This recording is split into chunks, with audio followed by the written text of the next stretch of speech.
শুভ দুপুর বন্ধুরা, আজকে আমি শিং মাছের ঝোল রান্না করব হালকা পাতলা। দেখো, মাছগুলো হলুদ লবণ দিয়ে মেখে নিয়েছি।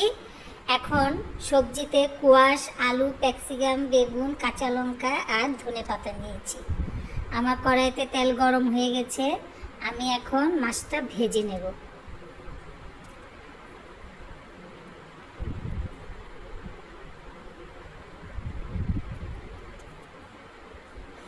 খুব বেশি ভাজবো না, একদম হালকা করেই ভাজবো। শুধু এপিট আর ওপিট উল্টাবো। ব্যাস, আমার মাছ ভাজা হয়ে গেছে। এখন আমি মাছটা নামিয়ে নেব। এখন আমি এই তেলে বেগুনটা ভেজে নেব আলাদা করে।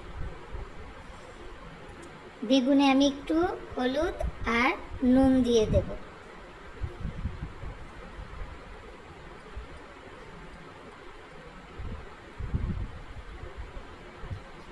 আমার বেগুনটা ভাজা হয়ে গেছে, আমি নামিয়ে নেব। তারপরে কড়াইতে আরেকটু তেল দিয়ে দেব।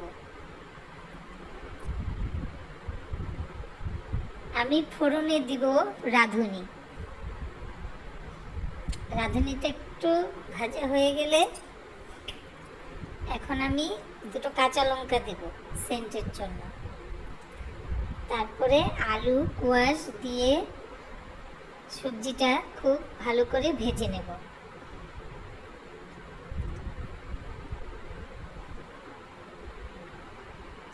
দেখো, আমার এটা একটু ভাজা হয়ে গেছে, আমি ক্যাপসিকামটা দিয়ে দেব।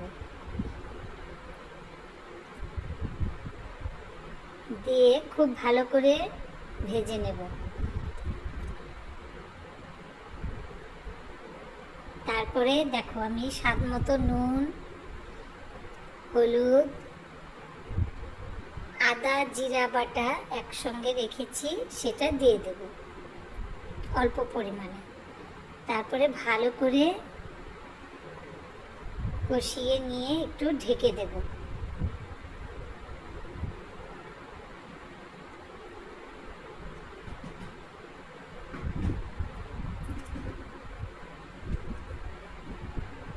দেখো, আমার মশলাটা ভাজা হয়ে গেছে প্রায়।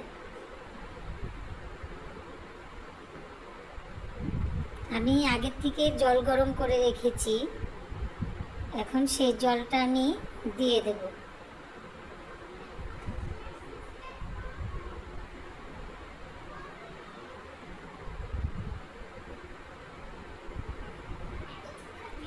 এই ঝোলটা খেতে খুব টেস্ট হয়, একদম পাতলা ঝোল।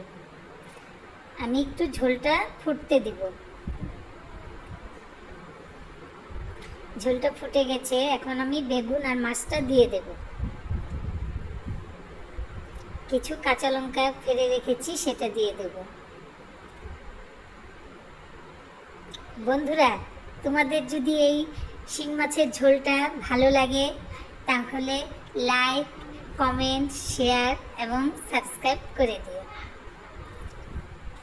দেখো, এখন আমার ঝোলটা হয়ে গেছে, আমি এখন ধনেপাতা দিয়ে দেব। দিয়ে খুব বেশি জাল দিব না, অল্প জাল দিয়ে নামিয়ে নেব।